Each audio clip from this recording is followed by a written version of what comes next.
Sakwa said, welcome to Maho Radio, the one and only anime radio show in the whole goddamn Sekai.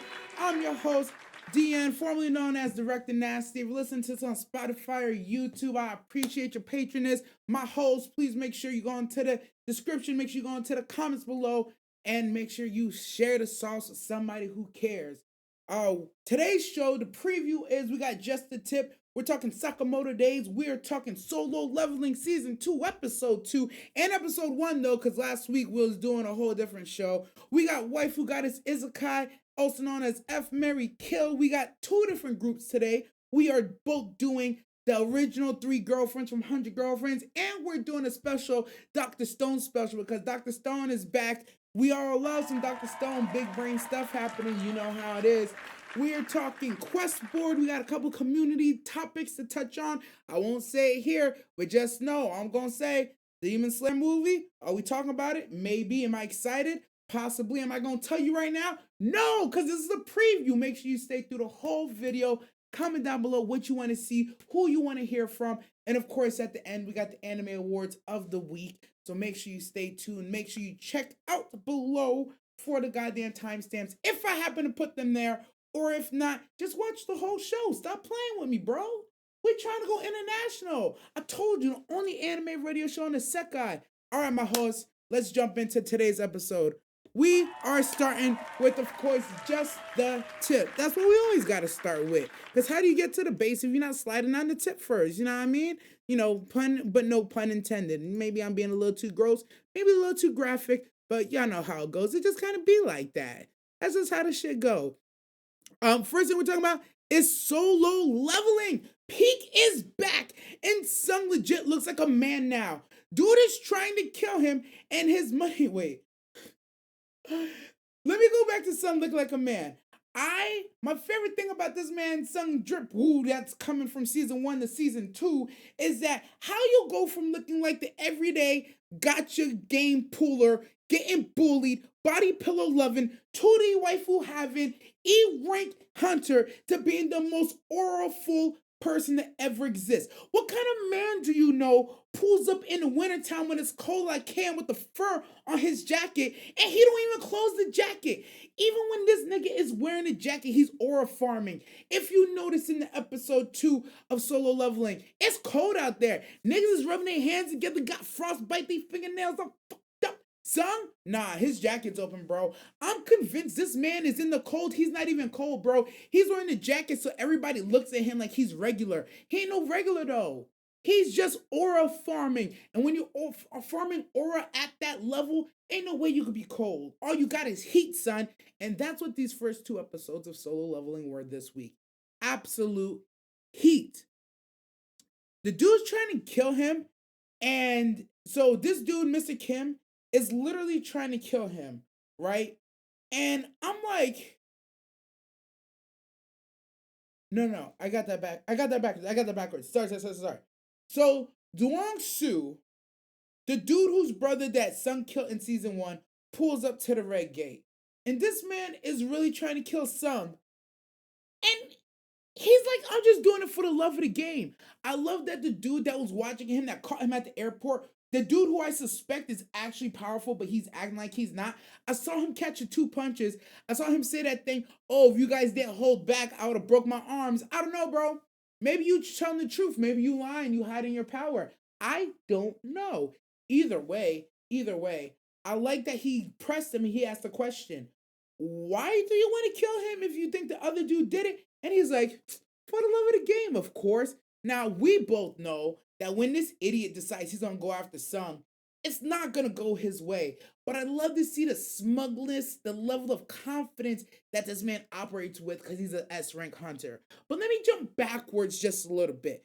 In the first week of Solo Leveling, I was watching and I saw something and I kind of criticized it. I saw Sung get into the gate and then the gate turned red and I was like, yo, we got to get this girl up out of here. On my first watch, I didn't realize he literally tried to get that girl up out of there. He entered, and I'm convinced that the gate turned red because of him. In the car previously, he was like, man, I was really hoping to get a bit harder gate because I was trying to scare this girl off from being a hunter. But, well, C ranked, whatever. It'll be strong enough. As soon as he walks through the gate, he completes his entrance, turns into a red gate.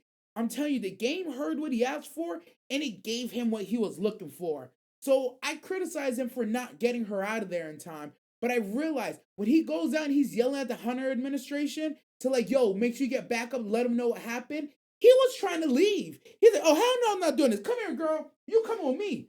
Too late. The game was like, you ain't leaving, bro. This is what you asked for. Handle business. Now, let's move on to this fool, Mr. Kim, the man of the hour, the dumbest mother sucker I'd never seen in my life. His sheer cockiness and uncariness for making sure that the strong survive and we will bring your bodies back once we're done. It could be months. I actually very much understand that if Sung is not here, what they were doing was the best case scenario. It was truly, yeah, we already know not all of us are going to make it. We need to make sure that we condense our supplies, condense our survival. The people who can fight in here, we're going to clear space and make room for y'all. And if y'all survive, cool. But we got to take all the resources so we could clear this, so we can all get out. Because if we die, everybody dies. I understand that. What pisses me off, honestly, is that the two teams didn't have to split up, in my opinion. I think there's a happy medium where you bring the weak people with you. You try to protect, you know what? But then there goes the argument. If I have to protect you, I can't fight all out. So I can see why he made the decisions he made. But sometimes you got to read the room. Nah, actually, you know what? The more I think about it, I actually don't fault him as much. I don't fault him for his initial decision making. I really don't. Seeing him and the team get wiped out, knowing that the red gate upped the intensity because Sung is there, he actually didn't stand a chance. It's really not his fault. The first part. Now the stuff that happened in the most recent episode, nah, we putting that shit square on his motherfucking shoulders where it belongs. This dude literally led the L's right to them. There's a moment in the show, because we just did a rewatch on Twitch right before we started the show. There's a moment where he thinks he escapes the ice elves that dominated and murdered everybody. He really believes that he escaped. He's like, oh my god, I made it. Now I need to find that other team to see if they're alive or see if I get their supplies. Only to find them living the best life. My favorite part is when he gets to the bears, he's like, the bears are all dead. Oh, damn. And then the one moment I will give him where, again, I was hard on Mr. Kim, but I see now he's not as bad as I thought. I thought he didn't realize he was being followed. I know he didn't know he was being followed, but his deduction that he came to wasn't wrong. He said, oh, damn, if all the bears are dead, that means the ice elves will be back in this area. I gotta scatter. Not really on the whole time. These ice elves is on his ass like pant pockets, bro. On his motherfucking ass like a belt loop. Like, come on, bro. So he leads the ice elves right to the people, and then he crashes out and tries to kill Sung. Now, I understand he has a lack of hubris. I understand he just watched a bunch of people he fuck with die, and he's cold. He had near death. He got frostbite. But his way of taking his anger out on Sung just honestly didn't make sense to me. It really didn't. But we're going to move on from that. Watching Sung battle the ice elves was absolutely fire. Watching how he got iron, because he knew, he's like, look, this dude Bakura, he kind of fights the way that I fight. Let me make sure that what would I not want to have? He goes at one point, and I love cinematically what they did. He goes, I need to get my team stronger. And as he's saying that, if you watch the episode, there's a slow zoom out, and then the sword Mr. Kim tried to jump him with is in the snow. They let you know with that little subtle foreshadowing, hey man, he about to get some new power. And sure enough, he did. The fight was amazing. The choreography was dope. I love the use of the necromancy. Okay. And he tells him to rise. They're out here boxing and shit. I love that one elf tried to fight him. And he's like, you want to run the ones? I don't run the ones. I kill. And he just took his head off. And the boss was like, yada, yada. Look at this motherfucker here. And here I thought y'all was about to run the ones. He dead. I'm not even mad at it. Good shit. And then we get the sauce that these elves say, we have a voice telling us to kill humans.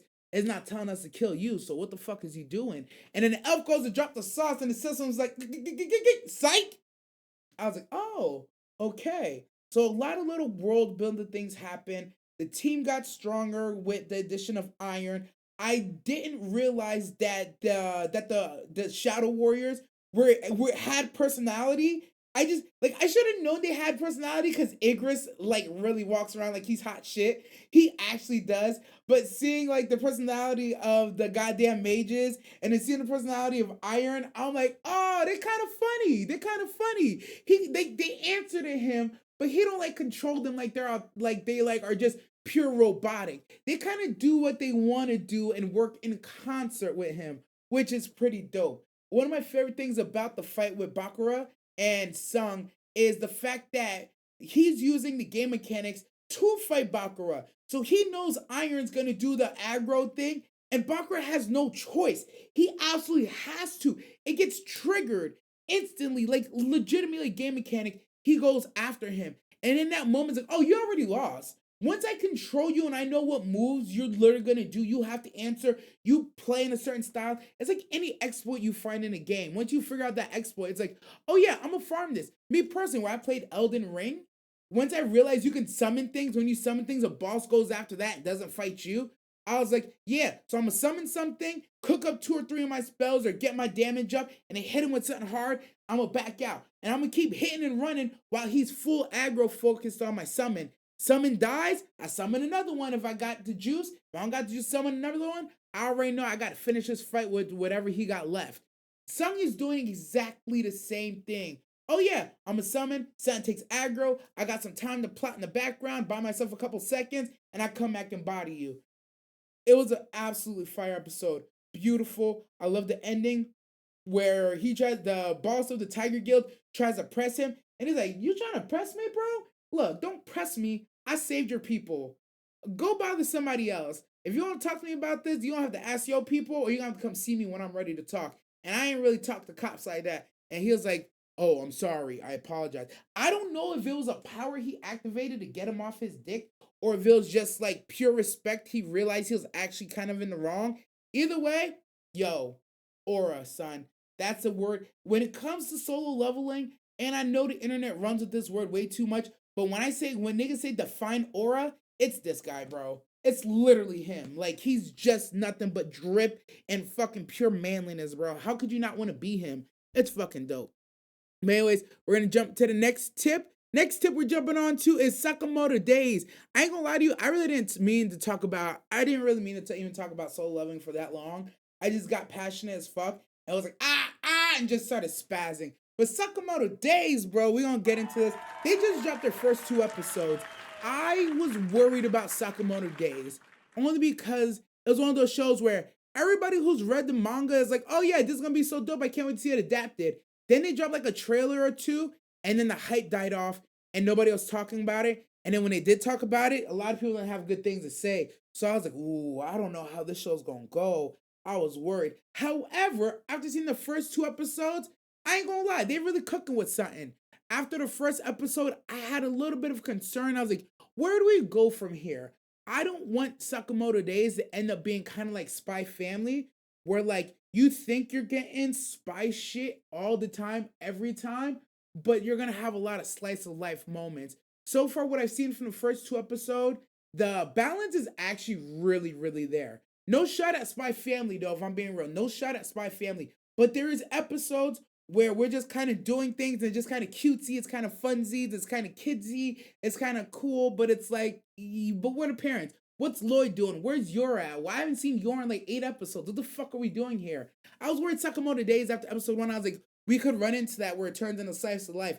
Just because Sakamoto Days, in hindsight, sounds like, oh yeah, it's just days at the Sakamoto store. We're just doing cool shit and having fun, and every once in a while we gotta fight somebody. There's a slice of life. I was like, oh, I don't know how it's gonna go. But episode 2 delivered some motherfucking heat. I love that Sakamoto. They do a good job of, he talks, but he doesn't talk often. When he says something, it's really just to highlight something. I like the introduction of Shin, the mind reader, because what he does is he's able to creatively and kind of out of this world fill a space of where like normally we're a quiet character. You don't really know what they're doing or what they're thinking. They just kind of But with Shin, being able to read the minds, you kind of get a picture of what the fuck's going on. And I think that was a really, really, really good design choice. Because the best part about it is you could get backstory, you could get plot reasoning, you could get the funny little cutaways of extra murders and deaths that he's imagining in his head that he's not going to do, but he's thinking about doing, so that still gets animated. It's a fantastic plot device to have a character who kind of talks but doesn't really talk. Genius level IQ on that decision, honestly. And it's one of those things, the way the show goes, there's enough there to be like, there's not really powers, but there's enough there to be like, there's kind of powers though. And they leave this little middling area where like you're gonna see some extreme shit. And sometimes you won't know if it's explainable or not, but you're gonna be having so much fun. I don't think you're gonna care one way or another. And that's where I find myself right now with Sakamoto Days. I do like the introduction of the second shawty. I did think it was kind of a roundabout way and interesting how they added her and her plight and how she just got, kind of sewn into the story. I'll be interested. I'm excited to see what they're gonna do with her moving forward, or who else we're gonna be adding to the crew, and what the purpose of adding these people to the crew is. I understand Shin is working for somebody he adored. I understand this Shawty's come to work for somebody who helped and saved her, and she doesn't really have anybody else because he got murdered by her ops, and they're just kind of chilling. So it's one of those things like, okay, we're building. I see where we're going. That's dope. I do, however, love the depiction and the idea that being fat in certain times is equal to success. Back in Victorian England, back when the French, before they was letting the heads roll, it was very much thing. If you were fat, it's like, oh, you're fat because you're wealthy, you have family, you have a good life. And seeing Sakamoto in his dad bod, mind you, he is still fucking cut though.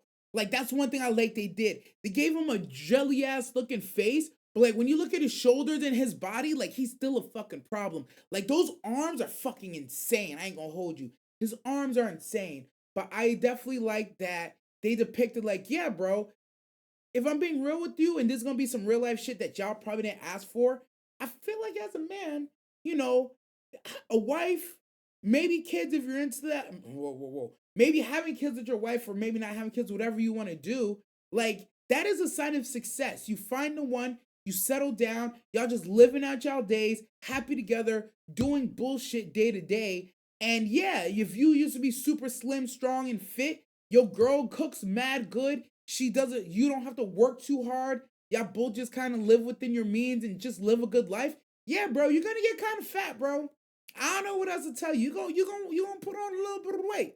You're gonna put a little bit of the weight on, and that's just natural. It's gonna happen. So for me, I think it's a nice depiction of he was in the life. He was being a thug, top of his game. He found a reason to get out. He got out of there, and he don't got no regrets. He's literally just chilling. Man's just like, yo, the rest of my life could go like this, and I'm good. And I like that depiction. I feel like we don't get to see that enough. That it's like, especially in today's world where we're told to chase greatness, chase fame, chase money, chase content, chase all this stuff, be as great as you can be. It's nice to see there's some people that's like, yeah, being great's dope, but having a good life is also pretty fucking dope. So that's one thing I do like about this show that I'm excited about. When I first saw Sakamoto Days, I was thinking I was like World's Finest Assassin meets Spy Family, but I like what Lee said. He said it's more like, oh shit, it's not gonna come to me.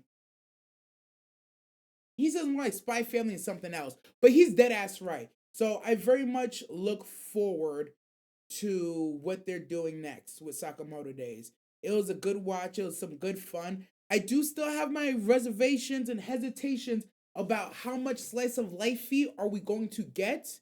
But at the same time, in the first two episodes, they've really cooked enough to let me say, all right, I'm going to take my hands off the stove. I'm going to let them finish what they're doing in the kitchen. I'm going to come through with my little tasting spoon, see what they cooking is delicious or not.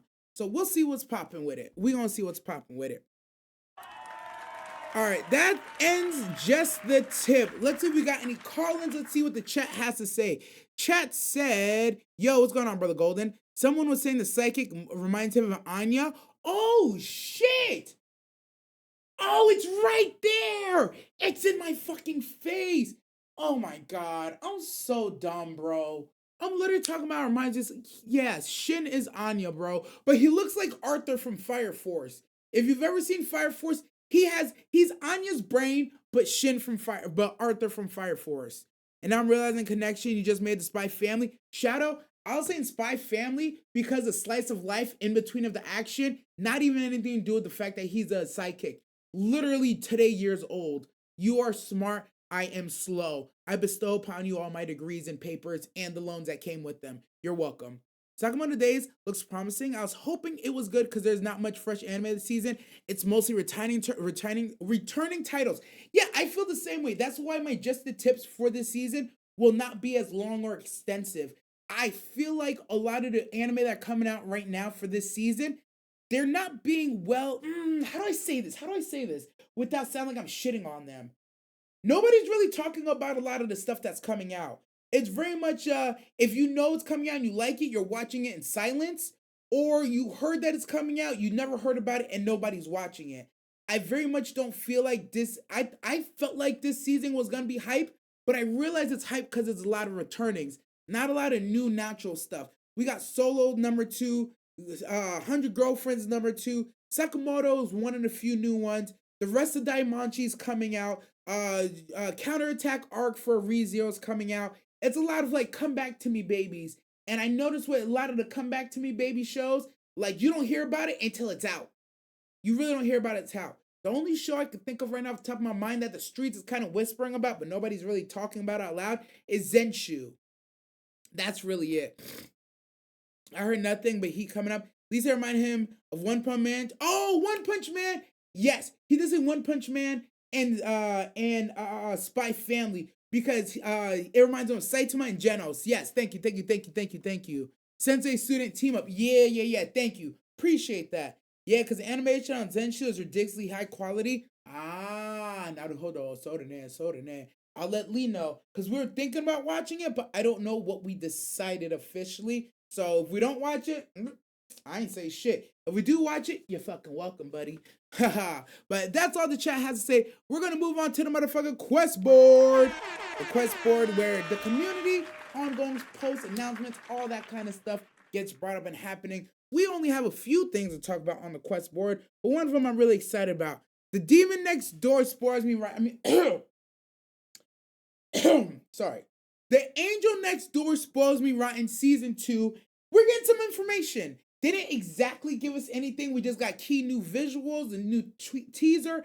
I'm expecting this to come out towards the end of the year. If you've never seen The Angel Next Door Spoils Me Rotten, I need y'all to go watch that season 1 and then go to your boy Rock Lee channel and watch the reactions.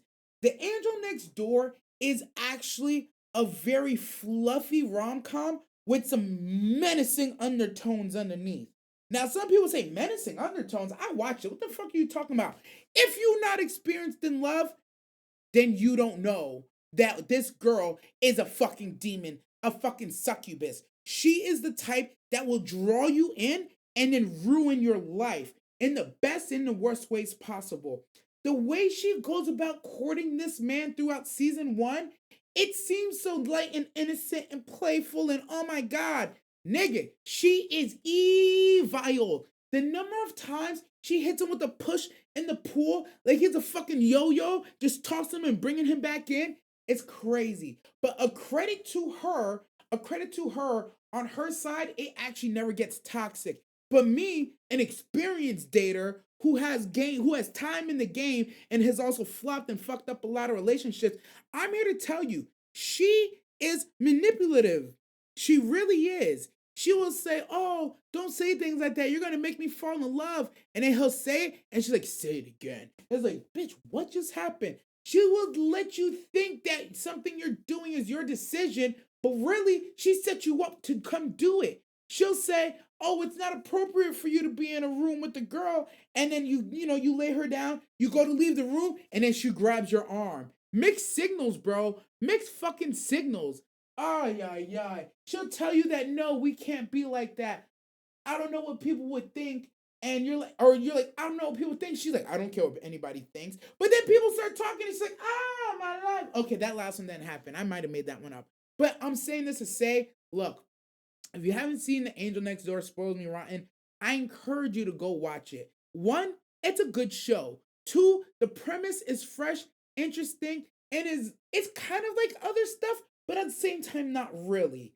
Three, the angel is actually an angel. The dude is actually capable and dope, which is rare in a rom com. Usually, one of them is both of them are W characters. However, I will also say, if you're an experienced dater, there's red flags galore in this girl. Red fucking flags. Now, some of those red flags I myself would run because I'm a simp, and there's certain things that if you just do for me, and if you just treat me as nice as she's treating him, I'm gonna fall for that shit. But if you know what you're doing, you can see it again jutsu, bro. She's smoking mirrors, fam. I had a whole dissertation on how this girl is toxic. One day, I will bring it out of the archives and do a whole video on it. Make sure if you're at this point, timestamp it and let me know if you want to hear my angel next door. It's actually a demon dissertation. Because I have an 8-point plan, I have an 8-point write down of why she's manipulative, evil, and slightly demonic in the way that she accorded this man. But I'm also not here to judge because, again, I would fall for it. But with all that being said, a little bit of news, a little bit of teaser visual from the Angel Next Door season 2 is coming out. I don't know if this is the same shotty or not in this picture. I can't imagine they would do an Angel Next Door season 2 and they do a new couple because that would be fucking weird. But with season 2, I'm interested to see what they're going to do with the story because where we left them off, they were pretty much fucking together.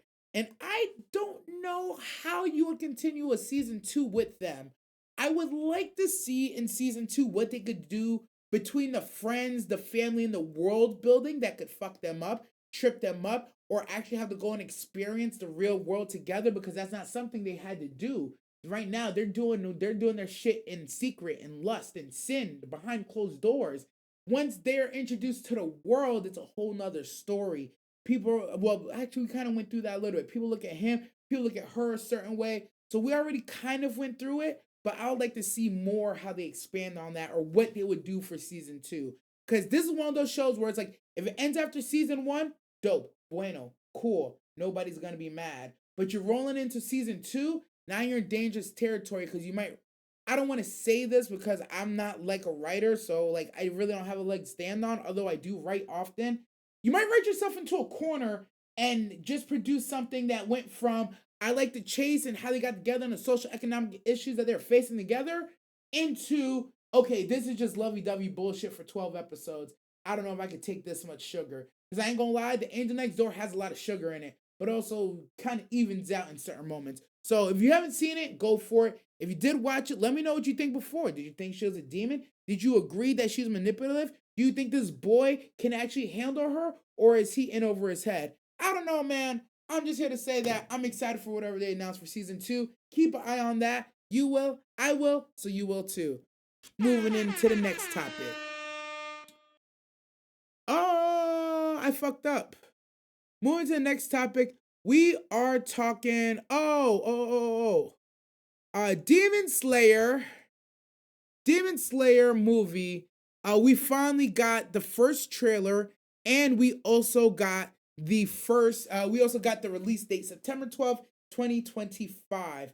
I know this is highly anticipated. All the Demon Slayer fans, Shadow, producer Shadow, are going crazy. They're talking about this is going to be the thing that cements Demon Slayer as one of the big 3 of the new gen. This is gonna be one of those arcs that turns everything on its head, that takes everything that's been built up and delivers it in a clean package, but also with plenty of fucking smoke. One thing you never have to worry about Demon Slayer is the animation gonna be dope, bitch. You know it is. I will like to say that I have reservations about how they're gonna finish off this story. Who kills Muzan or doesn't kill Muzan? Who's gonna how do we move forward from this world? Is it just rid of demons now? I mean, that is the goal at the end of the day, and it's right there. So it'll be interesting to see how they take him out. Because from my understanding in the last arc and how they're explaining things, like to even kill Muzan, you pretty much have to kill the upper moons. So if like some key members of upper moons aren't dead, you actually can't even kill Muzan. Or you could get really close, but then he could just put himself back together. Because by all means, that explosion last season was supposed to fucking end him, and he barely survived that. So now we got a total jump in. He got all his people into him. We jumping into the castle. We about to throw hands, elbows, and feet with everybody that we see. Bodies everywhere. Bodies, bodies, bodies. Left, right, center. And I'm excited to see the matchups for the fights. I remember in one of these trailers or one of these previews, they actually showed a graphic and spoiling who's fighting who. Thank God for my bird brain. I done already forgot who's fighting who. So I'm excited to see who ends up where. My big take from my big surprise from this next arc, I want to see what Zenitsu gonna do. That nigga looks locked the fuck in. I ain't see him look at no titty. I ain't see him look at no shawty. I didn't see him move, waver, nothing. He is in a complete zen state, training completed, and he looks like he's going to fucking do some crazy shit. Honestly, as much as I don't like him as a character because he's the true definition of annoying, when you see the annoying character lock the fuck in, that's when you kind of like sit forward like you losing in 2K and your girl's watching, and you know if you lose, she's gonna be like, so you ignored me for that? You gotta win. If you're gonna ignore her, you gotta win. That's the rules. And that's how I feel with Zenitsu. If you're not looking at no shawties and you got your eyes closed, falling quietly through the castle, I expect when you open your eyes that everything should just die. Shanae, bro. So that's what I'm looking forward to the most currently when it comes to the Demon Slayer arc. Comment down below, who's your favorite Hashira? Who do you think's gonna put in work? Who do you think's gonna die? Don't spoil if you already know. And I just want you to know, my homie, shout out to Brother Shadow, my homie Tomiyoko, I know he's about to pull up and do the most work. That, Hashira! My dog, we about to up and get it. See, I'm actually wearing his colors today, not on purpose, on accident. But yeah, I know who my dog is. I know who my dog is, bro. That's my dog. But yeah, I'm excited to see what Demon Slayer movie has cooking up. How far into the, not how far into the movie, how many episodes is the movie going to cover and how much content? Because I would hate to see them drop a movie and then I gotta wait for 2 more movies to get the conclusion of the story. You know what I mean? I would ideally want the movie and then like a season of episodes to end the story. One movie to show me a bunch of fighting, and then a season of the rest of the fights, the story conclusion, and wrapping things up neatly in a bow. I don't think that's what's gonna happen, but that's personally what I want. Comment down below, what do you think is gonna happen in production wise of how they're gonna end it, unless they already said it and I just don't know. And let me know, who's your favorite Hashira? Of course. Of course. All right, we're gonna see if we have any calls. Number 1, number 2, we are going to peep what's that's the end of the quest board. We're gonna move into the next thing. So let me see. OG says watching 23 shows that started this season. Damn, 23 for real? See, I couldn't name 23 shows that's coming out this season. Couldn't even name them, bro. Oh, actually, I can name like 5 more. I do kind of high key, low key want to see the OP Guild receptionist, I think. That one kind of piqued my interest, but at the same time, not high enough. Zenshu is Mappa. White people are talking about it. Oh, Mappa at it once again. Of course they are. I ain't read the light novel to Angel Next Door, but I expect season 2 to be wild. Really? That gives me hope. I could never, Angel Next Door, I would never classify as wild, right? But I could see how in moments it could turn up and be extra, what they say, provocative. Ooh, you know I love provocation. Affordable, got infinite budget, so it's probably gonna be Heaven's field tier animation. Jesus. Gomi Hajima is my favorite. I feel like these movies are going to be heartbreaking. No, they're definitely gonna be heartbreaking. Gome Hajima. Gome, is that the one? Is that the stone Hashira with the blind stone Hashira that swings around the rock and the sword? The stone Hashira is your favorite? I wouldn't have guessed that. I would not have guessed that. That's interesting. Of all the Hashira, really? Why is that your favorite, Foxy? I need to hear this. Like in my ear. Tell me, whisper it in my ear. Guild Receptionist is pretty cool so far. Art and animation, nice. I probably read the Guild one ages ago. How old is that one?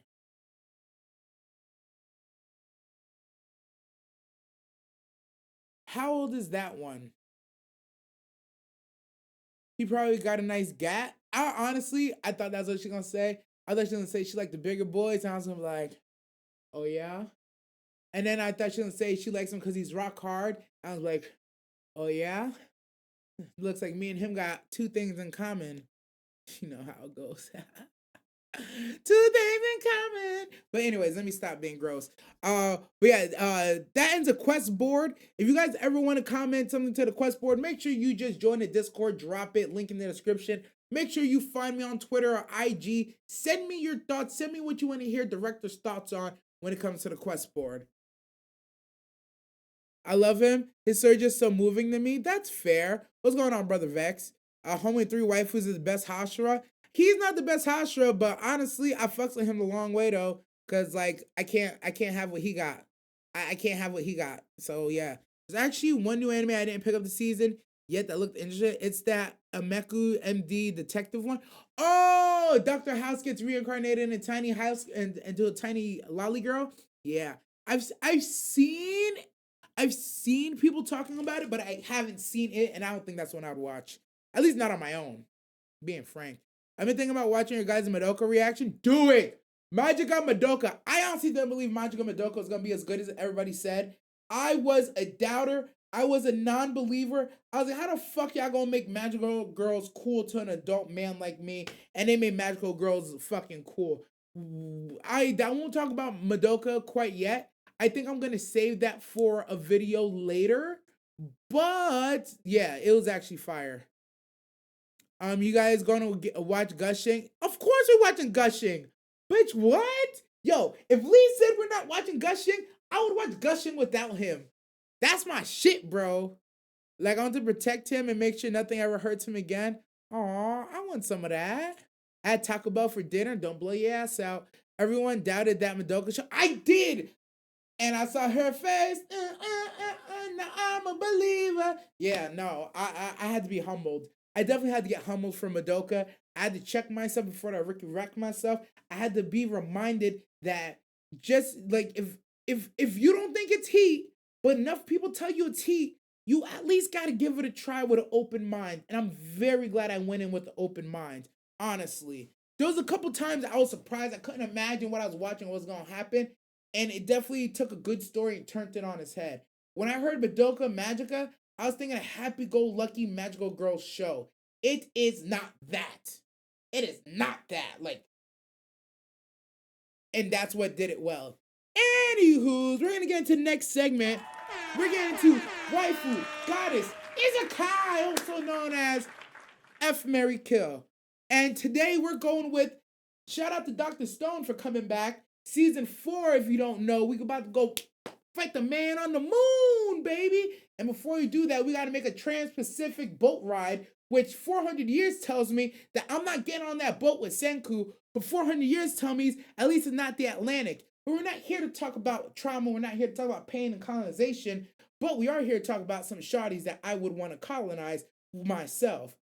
Here we have presented with the 3 shawties of the waifu goddess Izakai of today. First off, we have Kohaku, left-hand woman to Senku, original daughter of, descendant of one of these moon niggas, I don't remember exactly. Bad as fuck, fights real good, wears short skirts, also has kind of a little bit of a dirty mind at times, but also does not mind walking around not wearing too much, which I will always appreciate. Her stats, as you can see, off the charts, bro. Top down, off the charts. Mind you, you know, the blue eyes, blonde hair, you know, the let's say the West Berlin classic is not usually my vibe, right? But I will say on her, she rocks the hell out that shit. Did I mention her dimensions? Like crazy stacked in all the right places. Athletic as hell. Also has a crazy aggressive V going right there. But best of all, she's kind of heart, does the right things, and will keep a dirty motherfucker like me on the path of righteousness when I need to be kept there. But she's also down to get dirty sometimes because I've seen her play dirty a few times. And ain't nothing wrong with that. I will always appreciate her and credit her because she does everything she does in heels and then some. So what's there not to like? What is there not to like? Next, we got Green Eyes. Whatever. It doesn't fit my narrative. So shh, shh. Her eyes are blue today, sucker. Next in the middle, we got Nikki. Oh, what's down to not like about Nikki? I love a woman who is strong, powerful, not afraid to show it, but also has that nice feminine side that she just shares with you and she just cracks and breaks down. I like a shawty that is not afraid to wear some lingerie and a bat and a dress and be bad as fuck, but will also open the pickle jar for you if you're struggling a little bit. There's something about a woman that can do both that why wouldn't you like it? Now, I will say this. She is built like a fucking brick house. Like, god damn. She is rippling. But there's something about that 8-pack with the aggressive V that just makes me want to grate some Parmesan cheese on it. And when I'm telling you, I'm going to eat it from the bowl. I'm going to eat it from the front to the back. From the frucci to the bucci. I'm tearing that shit up. She is tall, strong, kind, but also will protective. Not that I need protective because I'm a man. As a man, why is a woman protecting you? I don't need it. But I like the idea that if I'm fighting 3 niggas, that she gonna take out 2 of them and then come help me with the 3rd one because we're gonna jump his ass together. Nikki is fantastic. I absolutely love her. Believe it or not, yeah, I'm not gonna say that. I'm gonna save that for later. 3rd on the plate, because you know we eating tonight. We ain't 6, we ain't 7. Haha. Well, we got Minami, the reporter shawty. Now, I'm not gonna lie to you. This shawty personally was not on my radar until the most recent episode dropped. I oftentimes forget she even fucking exists until she comes through playing an important part of the story. But I seen her and I was like, yo, you know what? Honestly, I would. But then I had to ask myself, if I would I above the others? And hence here we go, the waifu goddess Isekai of the day of the Dr. Stone Shawties. So comment down below, chat, if you're here right now, anybody want to do calling, comment down below, who of these 3 is your waifu that you would fuck? Who is your goddess that you would want to put on a pedestal and stay with forever, marry? And who are you Isekai, aka sent into the goddamn shadow realm on the first trip to the discard pile? Me personally, I'm gonna give it a second. What is everyone go-to meal for Waffle House? Mine we'll do that later. Ask me that later. For me personally, the order goes like this. I'm going to waifu. I'm a waifu Kohaku. Because I love her dimensions. I love everything about her. She doesn't really fit my aesthetic, but I feel like she's such a free spirit that I couldn't imagine putting her on the goddess level and getting what I want. She is very much a type where it's like, you're going to get it once or twice a year when she's bored or really like she want to take it from a nigga, right? But she's not going to really be there the way you want her to be there. You know, at least not for me. I feel like, no, actually, that's not fair. She's quite supportive of Senku in every way, but I feel like it just doesn't fit my set. I just don't think we would mesh. So she definitely gets the waifu treatment. My goddess, yo, it's gonna be Nikki, bro. Nikki is the goddess, bro. She gotta be the goddess because just sheerly on her stature and her strength, and I like her comedy, but I also like that Kohaku can be feminine, but she's not. You can put the clothes on her, but she still act like a thug. With Nikki, you put the clothes on her and she act like the lady. And I like that. I really like that switch up. Kohaku, you put her in a nice dress, she's still acting like a nigga, bro. She gonna have her sword on her hip. She gonna be walking around thugging. She gonna be sitting inappropriately, cooch you all out because she's like, yeah, I'm a lady, but I'm a warrior. And there's something about that it's in the long term, it's like, I don't want that. Give me to Nikki, where I'm gonna treat her like a woman. She gonna melt in my arms, muscles and everything. That warm, strong, Geodude like embrace. That's gonna be my goddess, bro. Hold me in those strong arms, baby girl. I'm not holding you. You hold me. That's why Nikki gonna be my goddess. Dead ass. It's very much like, do you have a strong woman kink? Just a little bit. Do you have a tall woman kink? I definitely do. Do you have a Nikki kink? Absolutely. Duh, stupid. And this is actually easy one. I'm Isekai Minami. Don't get twisted. Minami is objectively, I'm gonna say this, and take it how you will, Minami looks objectively hotter than Nikki does. If you're a regular person. Actually, just in general. She bad, bro. But I like the Nikki aesthetic more than I like the Minami aesthetic. And not to mention with Minami, because she's a reporter and she's a writer, the last thing I'd want to do is pump her like my best 8 seconds, and now everybody fucking knows. Like now all of China knows that I'm an 8 second chump, and ain't nobody even in China. They just know. Like Ho is just leaving behind records of my escapades, and it's like on September 12th, 2019, he lasted 32 seconds. This time he made it to 12 pumps. More at 11. Bitch, why are you telling my business? What the fuck is going on? But no, on a serious note, honestly, I just haven't had an opportunity to bond with her. I've seen her in a couple episodes. I do thoroughly like her aesthetic, but again, she just doesn't fit what I would consider waifuing or goddessing in this situation.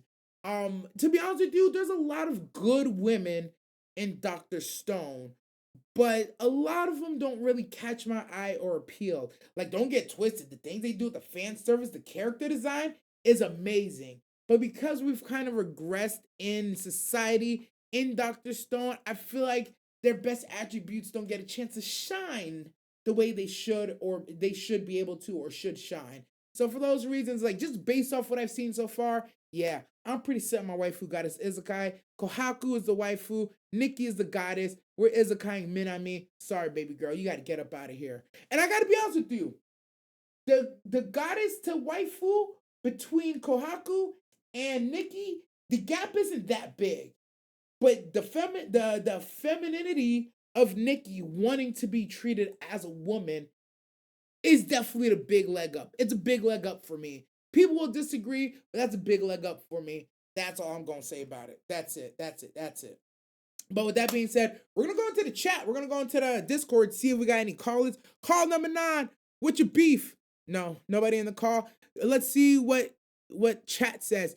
Chat says Mary Kohaku, Goddess Minami, Izukai 5 head dot brows. Hey, fuck you. Why'd you just say about my goddess, bitch? Damn. Rude ass. Your reaction, Honey Girlfriend Season 2 Episode 1 is hilarious. I appreciate that. Yeah, I'm not gonna hold you. I don't watch Dr. Stone for the waifus. What do you watch Dr. Stone for? I watch Dr. Stone for the waifus. I also watch Dr. Stone because honestly, it's just a good show. Like, and because like I'm a naturally born science user, you know, that's where all my skill points are kind of put in, science and technology. I love hearing and watching them go through the process of resetting of civilization. It's very fucking dope. The science, if you actually know science, no, not taking a shot at nobody. If you actually know science, you know chemicals, you know reactions, you know bonds, agents, you know anything of that nature, covalence, anything of that nature, you know about chemistry or biology. This show is really a treat. It's really fucking dope. My favorite thing to do is to guess what they're doing next, to say what minerals or what molecules, what they're gonna do next, or what the plan is, how it's gonna fit in. It's dope, and it's really nice to see how it's like how things are made without giving it to you in a boring ass documentary PBS style way. Dr. Stone really makes learning fun. It reminds me of Bill Nye, but for anime, so it's pretty fucking dope. Yuzuhara is my third choice. Shit, maybe second. Is the guy her brick chin? Fuck you. Yuzuhara is a good choice. Yuzuhara, she's a good choice. She's solid, but like she's not standing up to these shawties though. You know what I mean? I like story. That's fair. Mary Sung JINWOO, bro. We're not even talking about. I've never seen Dr. Stone. You're missing out. Dr. Stone has solid waifu selection. It does. It's pretty unique, and I'm in too deep now. Got to see how it ends. That's fair. That's fair. Even the evil girls too. Yo, the evil girls. I think I should do a goddess waifu Izukai for the evil girls of Dr. Stone. Because you're right. Some of them, you know what I mean? The aura farming soul leveling is crazy. No, it's absolutely insane. Watch your family. I might learn something. No, honestly, you would. One thing I love about soul is that every important gets. No, I'm not listening. We won't talk about soul leveling. But anyways, if you're watching this, you heard what the chat said. They had their decisions. I made mine. Comment yours down below. Drop it. Tell me if you watch Dr. Stone. If you like it. If you don't, you should get into it. Like Brother OG said, you might learn something stupid. Come on, my hoes. Give it up for the goddamn shotties of Dr. Stone. Or, Dr. Stone will get you hard. Stone shotties will get you hard. Woo! That's the the title. Make sure you clip it. Next, we're moving. I'll watch if you watch it with me, OG. Oh. Yo, OG, you heard that? She says she watch it if you watch it with her. You finna do it? You finna do it? All I heard was Discord date. Discord day, Discord day, Discord day. Anyways, let's jump into the next thing. The next waifu goddess is Kai. We got, yes sir, we got a double decker serving today. We're serving up some of the baddest shawties, and we're gonna act like they're in college. Today on waifu goddess is Kai, aka as F Mary Kill, we got the shawties of 100 girlfriends, and we got the first 3 shawties. Right? I feel like because he's getting 100, it'd be too hard to try to fit all the hoes in the same thing. My picture maker don't got enough space for 18 shawties right now. I know we're only up to like 6 in the anime, but it's called 100 Girlfriends. I don't want to talk about it. So we're going to go with the first 3 to join the crew, the first 3 to line up and take the lips, the first 3 to really drop them draws and turn around and let my man take a whiff of the love that they're producing for him. We're talking the girlfriends. Whoo. So, the first girl we got is Hakari, which if I'm being honest with you, this picture that I picked is actually fucking tame. When I tell you her dimensions are literally off the charts, I literally watched her break a goddamn chart before. She has a mole in a place that if you can see it, guess what? Everybody saw it. I don't know if that makes it better or not, but god damn. I love her attachment and her love style. She is truly a lover girl. She is head over heels. And honestly, she lusts like no other. Like, if you put her in the desert with the snake would have said, stay away from that girl. Not the girl saying, I gotta stay away from that snake. She is that horny all the time. But she's also caring, loving, and best of all, she allows the harm to persist and does not complain.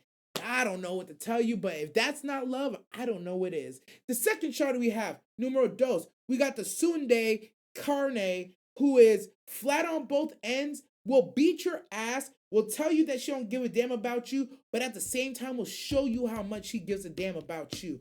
Typically, her archetype is very much off of my goddamn plate. It's like, what are you doing here? Who invited you? Why did you think you were welcome here? But I will say this. Objectively, and we're just talking like model aesthetic, she is possibly the best looking of the 3. She has the slim features. Anything you drape on her is going to look good. She will defend you to the end of your days, even if she's mad at you. She hits you out of affection, but you got to know sometimes that if she hit you, you kind of deserved it. I also happen to like that she has a thing about tummies, because like one of my favorite T-Pain songs ever goes, 6-pack, 4-pack, you already know that I'm in love with your stomach. And she got the same kink that I got. Wow, I got a lot of kinks now that I'm talking about it out loud. We're not going to cover that though. We're not here for that. We're here for the waifu goddess Izukai. Carne, her stats are off the charts. She's also does a great job as, I'm just going to say, she's a fantastic bottom bitch.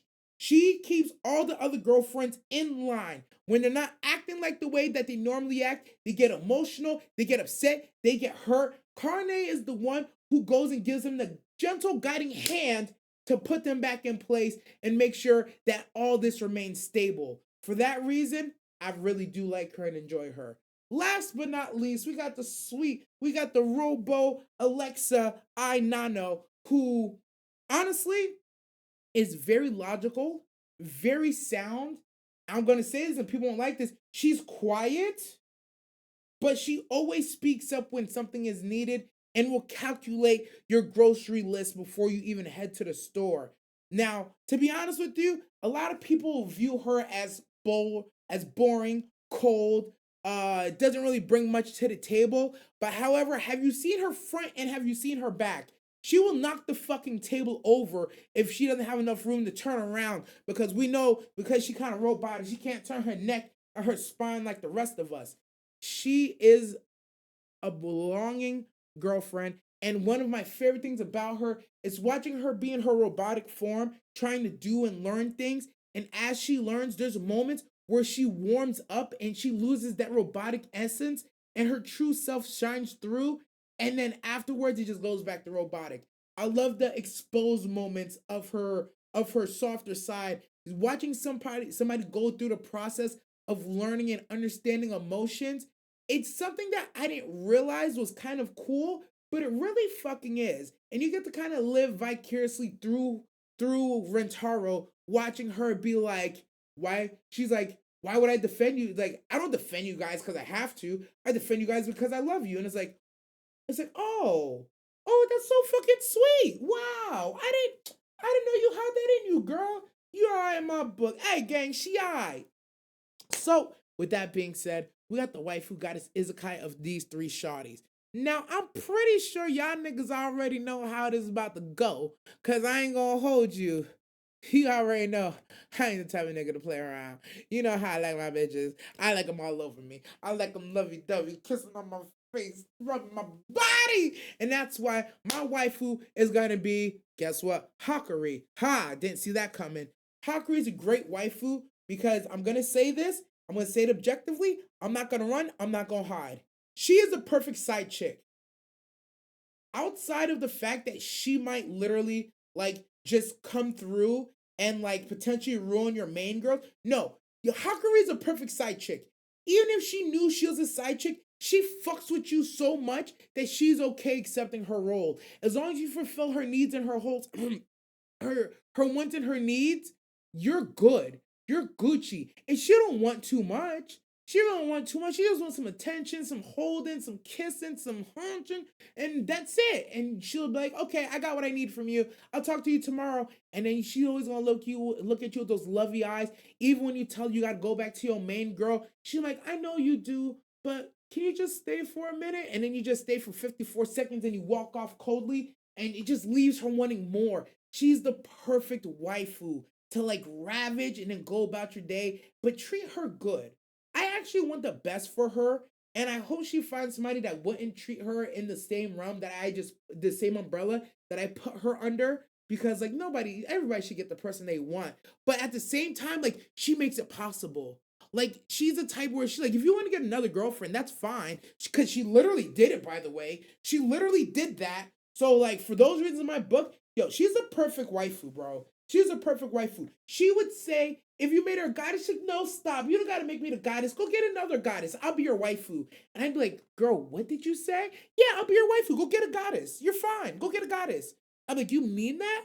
I'm like, Hontoni? Hontoni? And she's like, yeah. I'm like,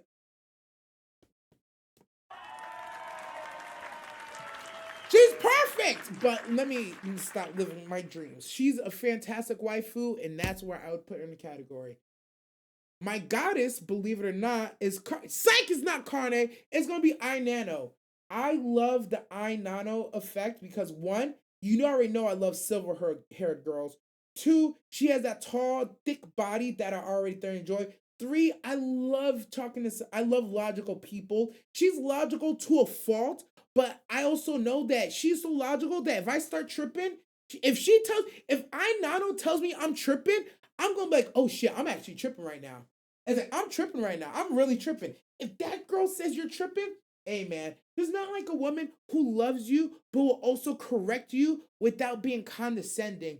And I feel like because she has that robotic demeanor, she would never be truly condescending to you. And if you know her, you know if she says something, she's literally just saying it objectively.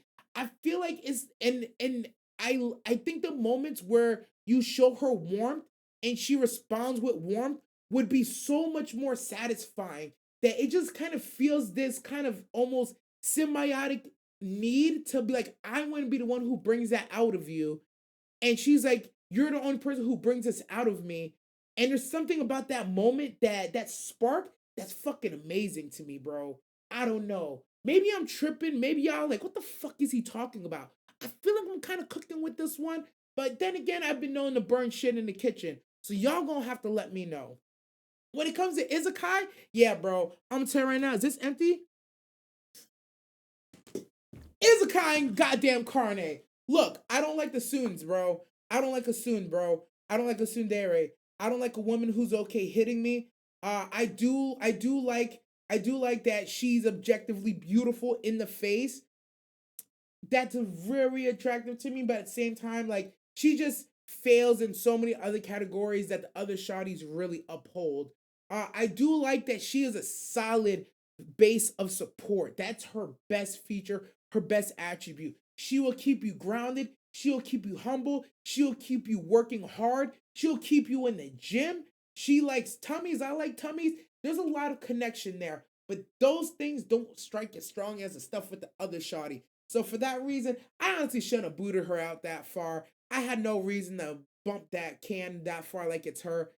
I was being a little bit extra because I actually do like her character. It did take me a while to get used to her. It did give me a while to be like, oh, I understand what role she plays here. And once I understood it, I was like, all right, man, you know what?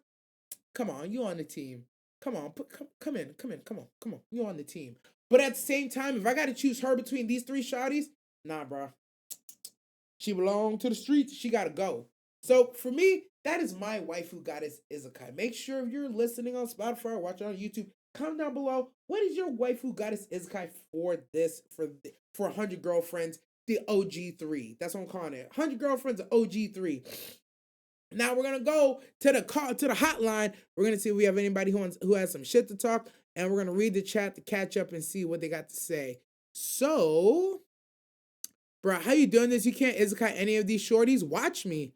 Hari. Oh, is that Hari? I kept saying her name wrong. My bad. Hikari? I thought it was Hikari. I haven't watched it, but which one would spank me? Do we have a spanker? Mommy. Oh, mommy would spank you. Oh, shit. Who? I couldn't even put mom on this list because if I put mom on this list, mom would clear this list so easily that y'all would be embarrassed at the way I'd be begging for milk. Like I'd have to just get a bottle and a bonnet and my blankie, and I'd just be curled up in a corner waiting and hoping she's gonna come and do something nasty to me, boy. Hakari and I, cool. Ezekai Kanata, the other two can either or for Marian Goddess. Nah, choose OG. Karane is not a waifu to me. Not only is she flat, she's also a tsundere. Brother Vex, you're just like me for real, my boy. 100% agree on that front. I don't want it. I don't want the soon and I don't want flat. And you know what the best part is? I didn't even have to say I don't want flat. I just knew I didn't want flat. And I didn't have to mention it. I found other ways around the flat to say that, why I don't want her. But flat is also one of them. But objectively speaking, I do understand she's one of the more beautiful in the crew. I just don't see it. Yeah, I think I would Izakai Karne. We marrying Nano and goddessing Hakari. Ooh, you're going with the Hakari goddess. Interesting. She'd be like Freya, goddess of fertility. She gonna get everybody pregnant. For me, it's Hari, Hakari, and Nano. Okay, okay. Hari is a mama. Oh, mama wasn't included in this. Yeah, yeah, my bad. Mama wasn't included in this. This was only for these three shotties right here. This wife who got his Izakai is just for these three right here. If I do another one with Mama, hey, bro, Mama clears, bro. There's no ifs, ands, doubts about it. The best part about Mama, we did the math. Mama's like 26. Mama's between 26 and 29. Mama looking good. And Mama got money. And Mama a freak. Google Gaga? No. VZ? Yes. Literally Google Gaga, that motherfucker. I think I'm wifing Nano because it's gonna be less drama down the line. Know what I'm saying? I do. That's fair. That's fair. No. I think you mean you're gonna goddess Nano because it's less trouble down the line.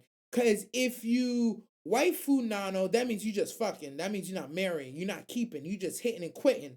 You know what I mean? I think you mean you gonna goddess her. You gonna goddess Nano because that's the one you're keeping forever and ever down the line. Oh, I got it wrong way around. My bad. No, all good, all good. I was just making sure because you said you gonna marry Nano, you gonna waifu Nano because there's less trouble down the world. I'm like, I don't know about that. I don't know about that. See, that's the thing about Hari, right?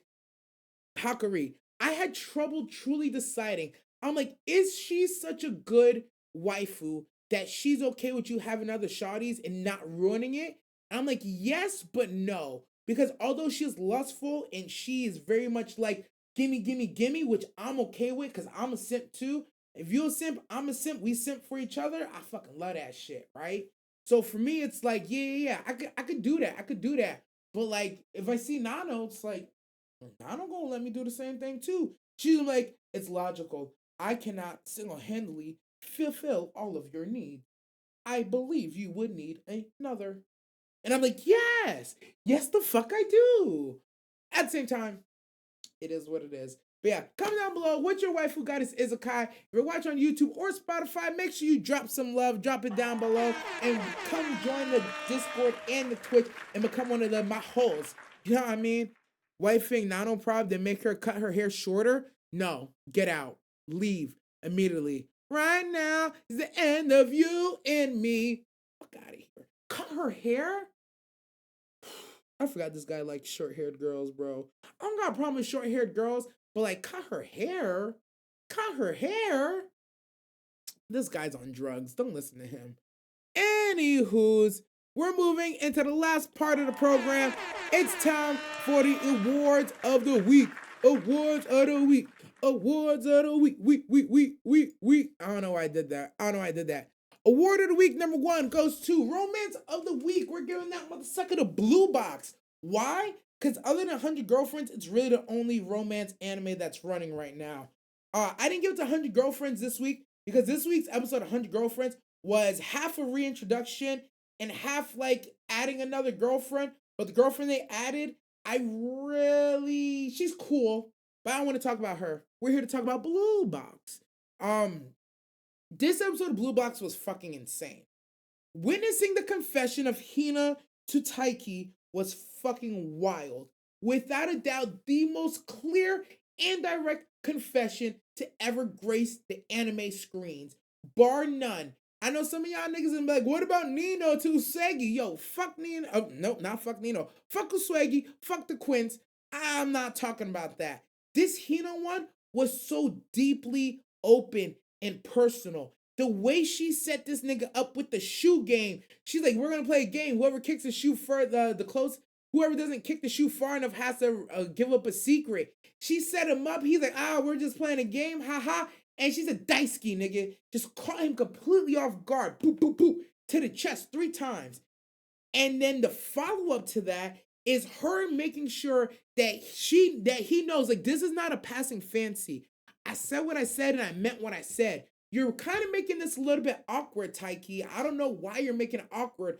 I just told you I liked you. I told you I'm going to wait for you. I told you I'm going to let you figure out what your feelings are with the other girl that I already know you like. But I couldn't live my life knowing that I like you and I never told you.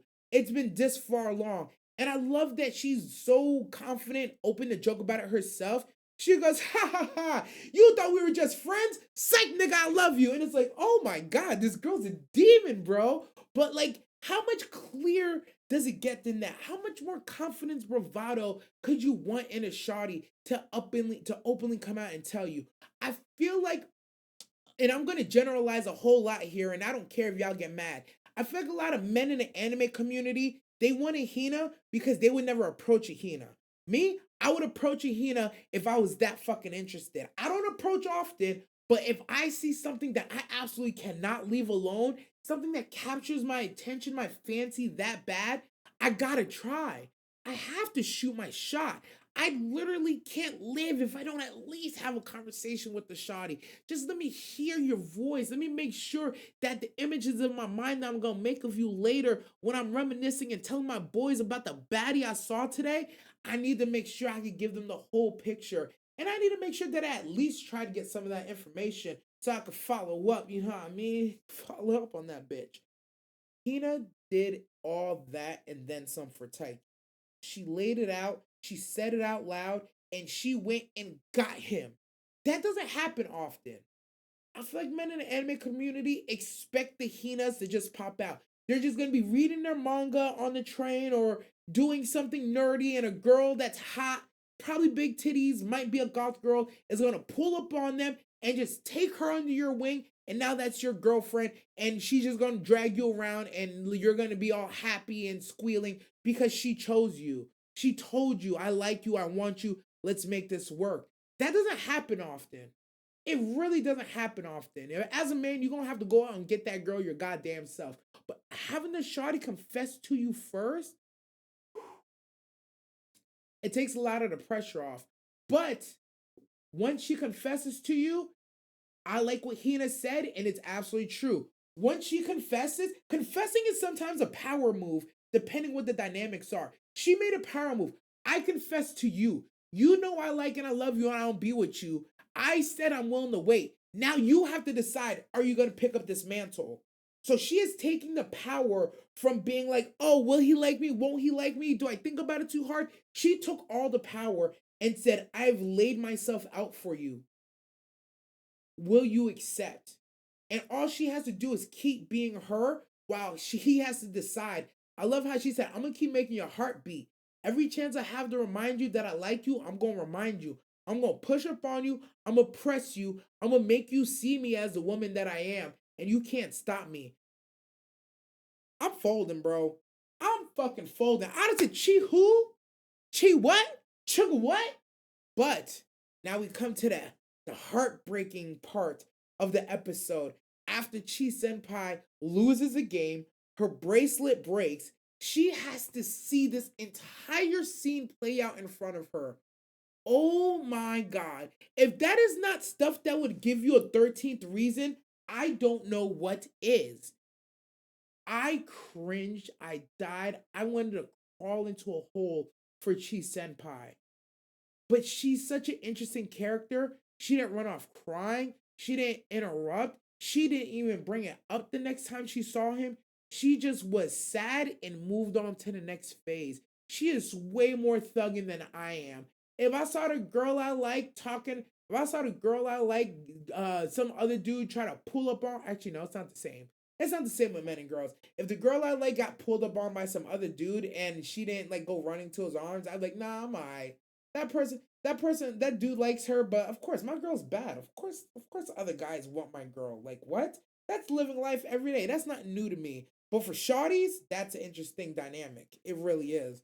So, shout out to Blue Box doing romance like no one else is doing it, delivering a dope, hard hitting, heartbreaking story, and really having some dynamic, immature characters and how they handle these situations. It's insane, bro. It's insane. Really a top tier episode on that one. I really gotta say, Blue Box, there's times where I'm like, Blue Box does such a good job of keeping you still reeled in with the characters and the love, the character, not let me talk love, keep you roped in with the characters and the themes and what they do and who's gonna be best girl. They do good at wrapping it in, but also keeping the soccer stuff, or not sorry, badminton stuff, but also keeping the side characters. That's why I said soccer. The side characters also still play a pivotal role. The friend, the basketball team, he's talking about Chi Senpai, like bigging her up, saying, yo, you're a shooter. Don't worry about it. Keep living. And on the other side, you got Kyo, who really is MVP, slowly removing himself at key moments. So he has a long time with Hina. Then you got Hairu and Hairu Senpai and his girl, who are like, yeah, we're exactly what you guys are looking at doing. We made it work. Like, don't feel like you can't have that moment. Don't feel like that you can't do both at the same time.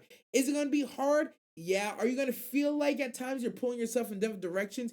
Yeah, but don't give up on love just because you feel like you shouldn't do it. And I like that. I like that. I got you, brother. I got you, brother Vex. She'll do what I want. Yeah, episode 14 was the best episode so far. Yeah, I have no idea what we're talking about since I ain't watched these. That's pain. ReZero, episode 18 was the best one, bruh. Can't forget that one. That one was amazing. But at the time, I ain't gonna hold you. I don't know how much I cared about that girl that I can't remember who she is. It was one of those ones where like I thought the confession was amazing. I thought Subaru should have taken it, but he said those words, man. He said those 3 words, and I was like, oh shit. Oh my God. So yeah, for me, it was a clear confession. I'll also say ReZero episode 18, that's a clear confession.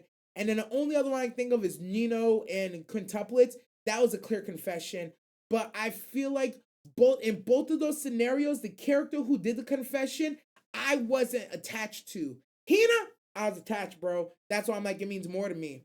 It just means more to me. Game is game, baby. It meant more to me. That's it. You mean when half the anime world wanted to kill Subaru? No, I'm not gonna lie. I also wanted to kill Subaru.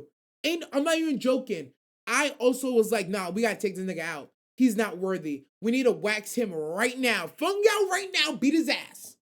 But hey, we move.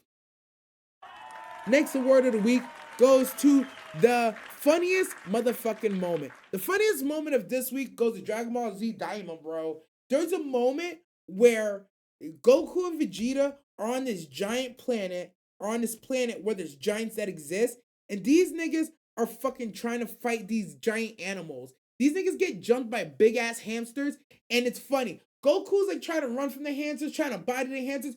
Yo, my nigga Vegeta didn't give a fuck. He started key blasting the fucking hamsters, bro. Like, mind you, they're giant, like, Saiyan eating hamsters. Like, they're not little hamsters. But he's key blasting the fuck out of him. He don't give a goddamn. And then they fight a giant fucking dog. And then they fight a giant 7th grader. I was like, what the fuck is going on in this show? But it was peak fucking comedy, bro. I loved seeing Vegeta just beat up on fucking animals. Like, and they beat up on a child. They should have both got called on. PETA and CPS should have been watching this episode of Dragon Ball Z Daima because they would have arrested everybody involved, bro. Piccolo came through trying to aura farm, got waxed by a fucking dog. This kid is over here, like on another plane. This kid's over here swinging a fucking ruler. Fucking Goku's getting slapped across a goddamn giant planet. Bro, Dragon Ball Daima this week was comedy all around. Literally fucking belly laughing, bro. It was too goddamn funny. If y'all not watching Daima, I actually don't blame you. It's a good show, but stacked against everything else right now, it's like, but it had its funny moments. It's definitely hilarious. It's definitely hilarious. But yeah, that was the funniest moment of the week. You know, kind of put me towards during that moment. It was like Mario 3 when you end up in a giant world. It really was. What's going on, Brother Gee? Next award of the week, we got Hands of the Week. Hands of the Week goes to Sakamoto Days, to Sakamoto and Shin. Yo, these niggas are thugs, bro. You can't tell me. In episode, I'm going to talk about two of my favorite moments. In episode 1 of Sakamoto Days, in the first 3 minutes of the intro, there's a moment where Sakamoto is fighting a bunch of niggas in a building, right? There's 3 of these niggas in front of him with guns, like fully automatic. This man runs, he jumps out of a window, runs outside the window. They can't see him because I guess it's like blacked out windows. He shoots them through the window and jumps back into the building. I was like, who the fuck thinks of this, bro? This is insane. And then my boy Shin, later on, when Shin goes to give his life, he's like, hey man, I'll die for Sakamoto. And that's just that. If I gotta die to save him, so be it. And then he's like, psych, bitch! I knew he was gonna let me do it. And he starts turning the fuck up too. I love the choreography they did in that moment. When Sakamoto pulls up to save him, Shin's doing all kinds of crazy shit. I love the way they use the mind reading with the assassin tactic, where it's not like some BS where like he sees the future and he knows where to dodge bullets. He's literally reading niggas' minds, where it's like, because I can imagine if you're in a situation like, oh, I got this nigga, and you go to shoot, his mind is telling him, somebody says, oh, I got this nigga, and let's say he just has like a general direction of where you're thinking it, he could just turn around and start firing before you can even do anything.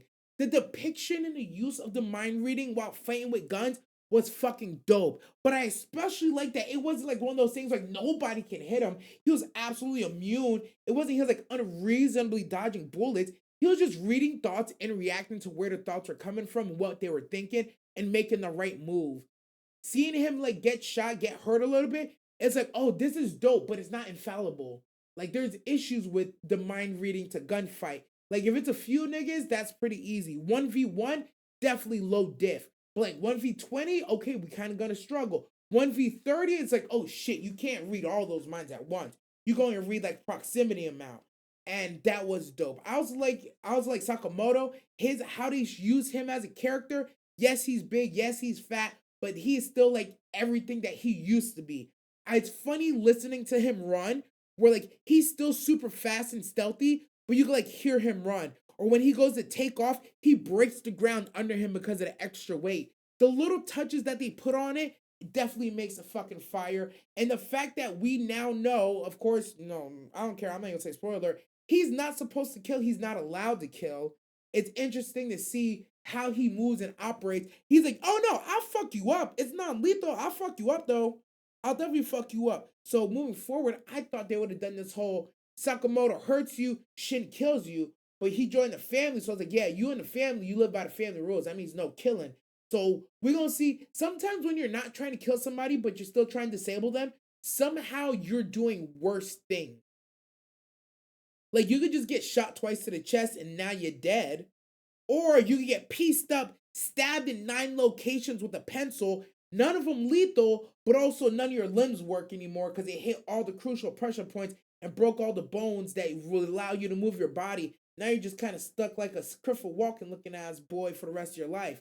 I don't know if I'd rather be maimed or murdered. That's a tough thing to ask. That's a tough ask. I don't have all the answers, Sway, so I'm not going to tell you what the right answer is.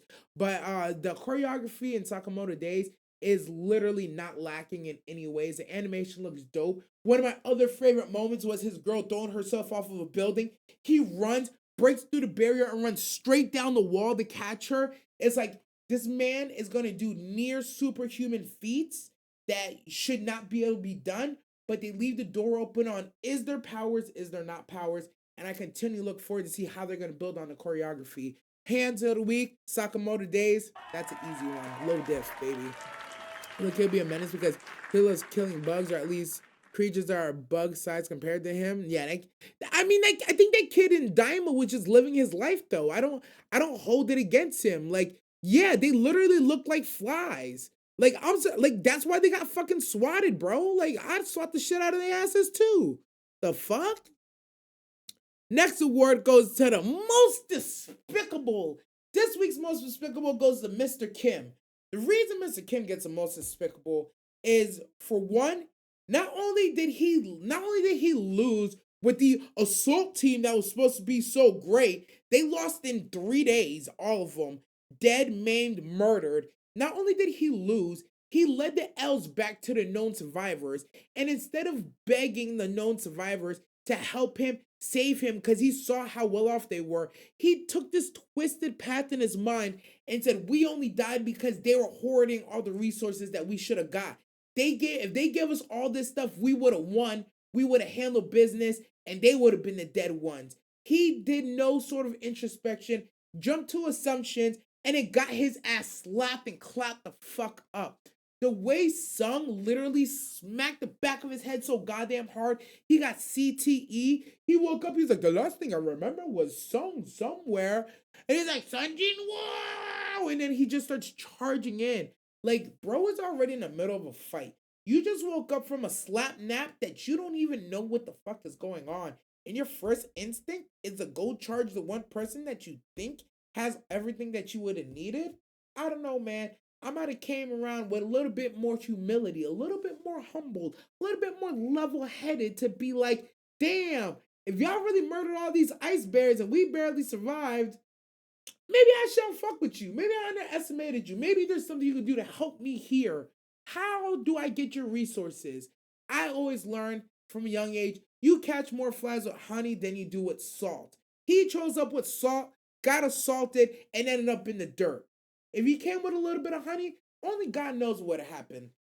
My biggest issue is I don't like how he attributed they died because these people were holding back. He's the one who said, let's split up the teams. Good luck to y'all. We gonna take all the resources.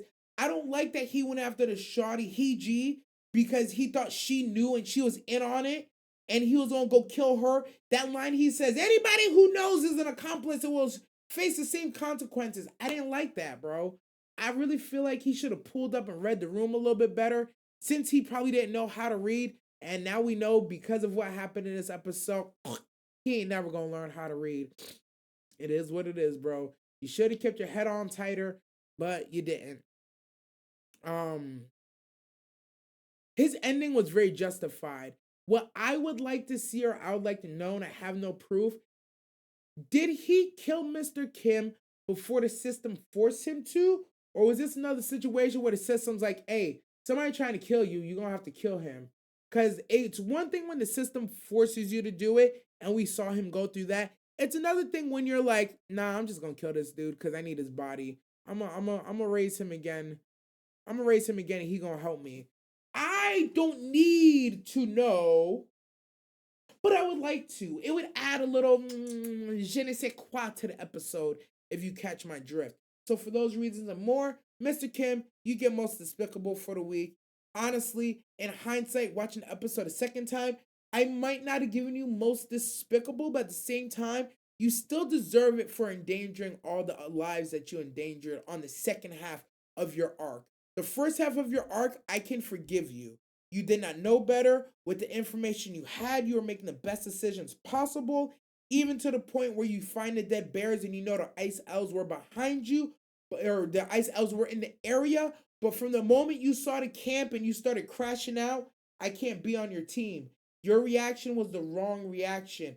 Honey over salt. Maybe you would have lived. Maybe things would have went in your favor. You probably still would have died to the ice elves because let's face it, your ability to have awareness to even know that they're following you or not was basically zero. We already knew this because the ice elves took shots at the people in your team and you didn't even fucking react as a tank. So honestly, you weren't overly fit. You actually need to be under somebody's thumb, and I think you got a great fearless leader now. May your body rest in peace. May your spirit fight on with the Shadow Army. GG's, take it easy, my boy. I wonder if becoming a high rank hunter makes you crazier.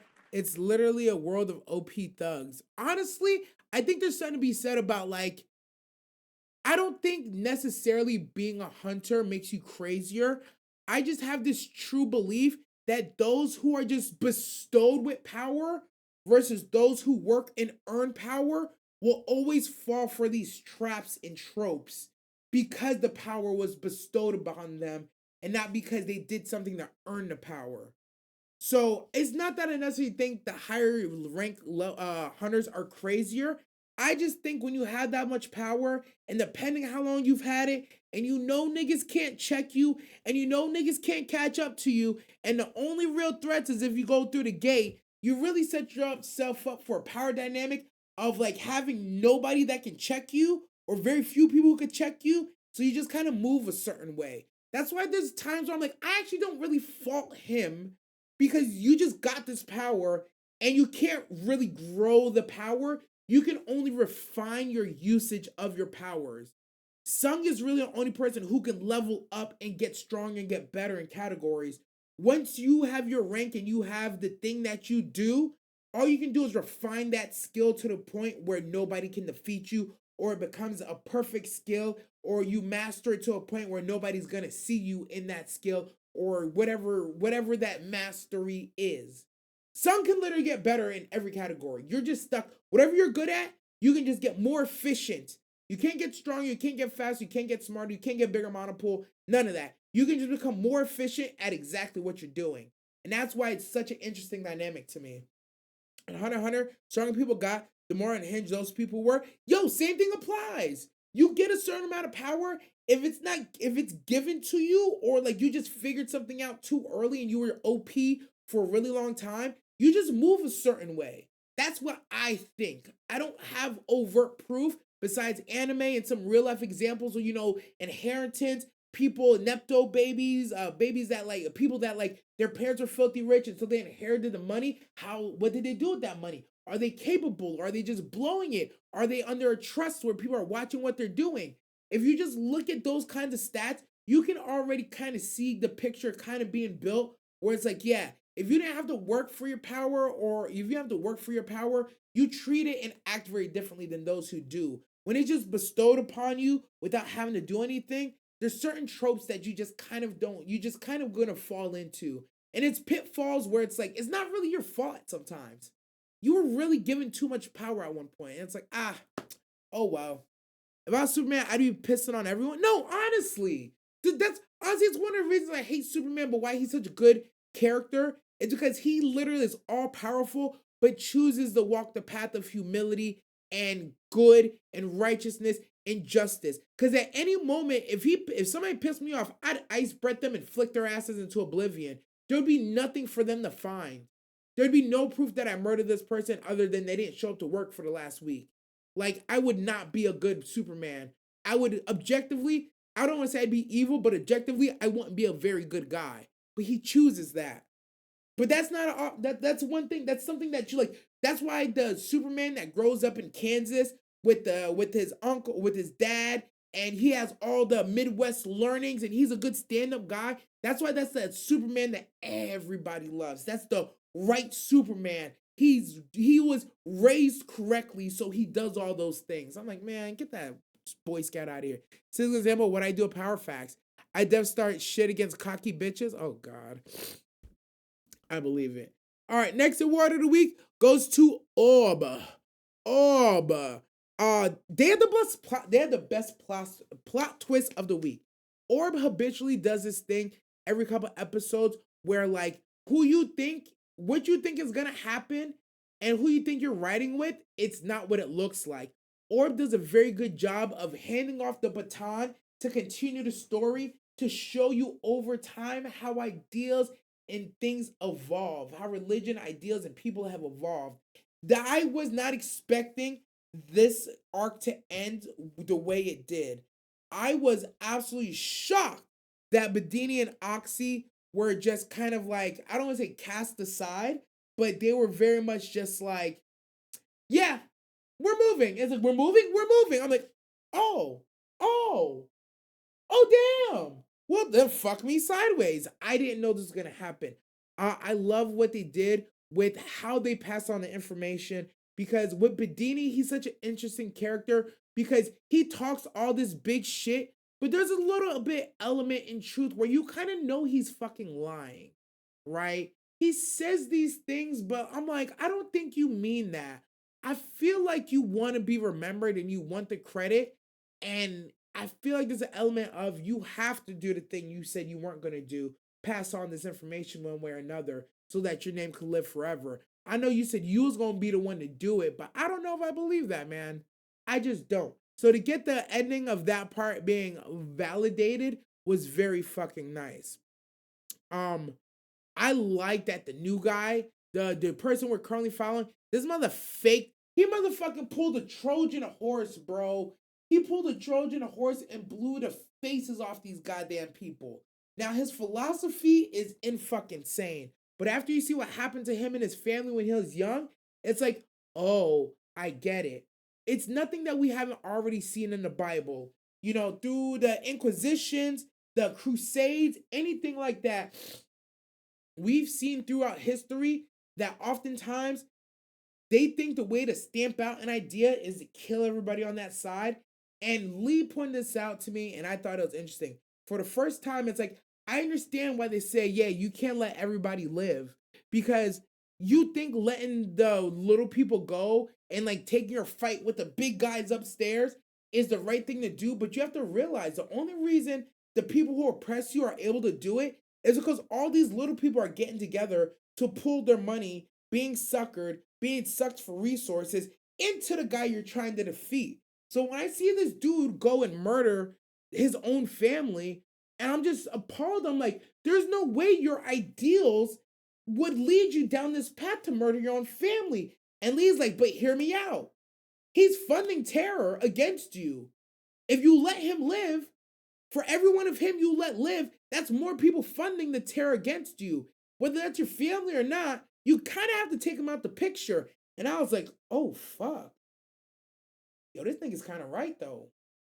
Now, I wouldn't do it, but I understand the concept behind it. Orb does a great job at showing you philosophy, theology, mixing in science, giving you characters that you kind of want to ride with, but then you hear their whole idea and you're like, I don't know, man.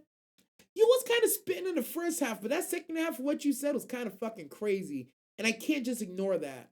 I really can't ignore that. So we're going to have to revisit that shit. Orb's goated at being unpredictable. Very fucking unpredictable.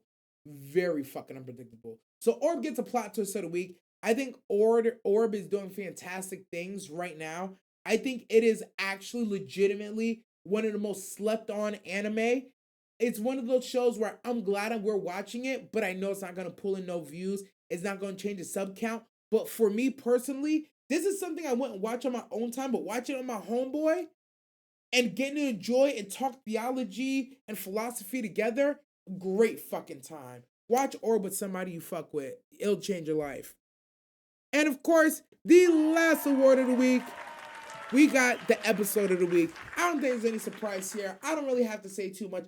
Episode of the week goes to Solo Leveling, bro. Sakamoto Days made a pretty good run for its money, but like Solo Leveling Yo, the way this nigga just ore farms, the way he disappeared in the darkness into the light when he knew the fight was over, the way that he made a split-second decision, murdered that man, Mr. Kim, and turned him into iron, the way he protected and cared for his team, the way when he got out, the Tiger Guild dude tried to press him. He was like, man, fuck off me, nigga. Everything from beginning to end of this episode was fucking masterpiece. I once again will say this, and I'll continue to say this. As long as Solo Leveling just keeps doing exactly what it's doing, it's gonna go down as a goated anime. I already know niggas love the manhwa, but the anime is gonna go down in history as one of the greats. The reason this show is so good is because it is not afraid to do exactly what you think it's doing. It is not afraid to show you exactly what you think you're gonna see.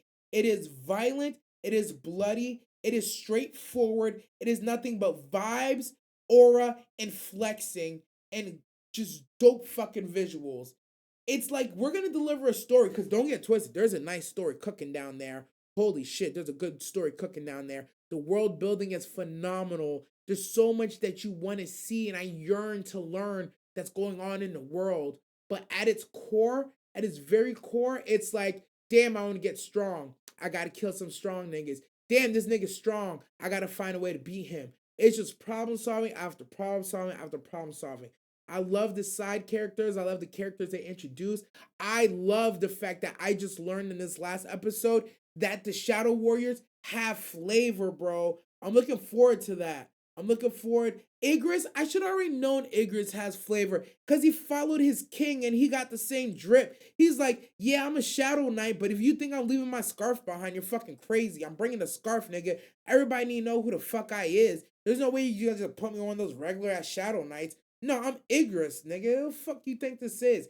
It's something thugging about it. And seeing Iron with this, he's like a fucking caveman. He's just doing shit. And then the mage, he looked at the mages, and the mage is like, he's not gonna kill us, right? It's fucking dope. The mage is fucking ore farming behind Sung after they send the meteor like there was Madara. Then niggas in the background like, they just know cool. They know cool, they do cool, they know power, they show power. They got shotties, they show shotties. Solo Leveling just has it all right now, bro. And I just can't say enough good things about it. So with that being said, I'm gonna stop saying good things about it right now. Fungi right now. We're gonna get out of it. But yeah. Solo Leveling episode of the week. That's just an easy decision. I look forward though to seeing what in the rest of the season could potentially topple Solo Leveling. Right now, so far, there's not really much that's running that I can see going pound for pound, bar for bar with Solo Leveling on every front. I do think, 100 Girlfriends is going to have the comedy. I do feel like some of the other shows might do a few things better here and there, but overall, if Solo Leveling keeps going in the direction it's going, I don't think anything's gonna come close to it for the entire season. And that's just how I feel about it. I'm open to being wrong, but I don't see them fucking this up though. I just don't see them fucking this up. What about Solo Leveling is that it just seems to be getting better and better, agreed. Ramping anime instead of a fast starter that settles down. Yeah, Solo Leveling has had like no dips. I've never felt a dip in Solo Leveling. I felt up, a little bit across, up. No dips, zero dips, zero dips. And it's one of those shows where like I can't imagine where there's gonna be a dip. I don't know where there's gonna be a dip. Because every day something new happens to this nigga. Every day there's a problem that arises. Get it? And I'm excited for it. Truly am. Yep, it depends on Apothecary cooks as hard as. Ooh! You know what? You are right. I will edit my statement to say that yes, Apothecary, I can see Apothecary potentially coming through and dethroning Solo Leveling. Oh, you said ReZero and Daimachi come back next month too? Here's the thing. Daimachi had production issues. Will it come back? Yes. Is it going to come back with heat? Probably. Do I have faith? I have to wait. I'm skeptical. ReZero took a break. They're coming back with a second course, second arc. Although I feel like some of the momentum is lost, I do think of all the shows who could really make it matter and make that comeback. I do think that ReZero could possibly, pull some shit out of its hat. I don't see ReZero being able to match Solo Leveling for a whole season, but I can see ReZero having some weeks where that episode is peak, but then we come back down to some normalcy. I feel like Solo Leveling is continually going up. So, like, for your episode to peak, you have to make sure you find a good week when Solo Leveling is still on the rise and not also peaking. Because if I see two episodes peaking together, I feel like Solo Leveling is going to win by default. If Solo Leveling and ReZero or Damachi all drop heat on the same week, I don't see how they're going to beat Solo Leveling. They would need to hope that the week that they peak, that Solo Leveling drops something that's just like, meh. You know what I mean? We just got that first round hands down. Say Marcus just now they are the ones fighting back. We just got that first round hands. No, facts. ReZero first core did end on a high note though. Might see some fire Reinhardt. I don't. Okay. So ReZero season one or core one did end. How do I say this? The momentum at the end of the core was very linear, but then like the last 5 minutes of the last episode before we got ready for the core, we got back on the roller coaster. They Amelia says her shit to Greed. The boys bust into the room. We got the thing with Crush Sama where Felix is crying doing their thing, but we see Subaru kind of has a reaction and can take some of it. It set up a lot of good things, but I don't know. We gonna see. But hey, I appreciate y'all. This is the end of Sauce Maho Radio, episode number 15.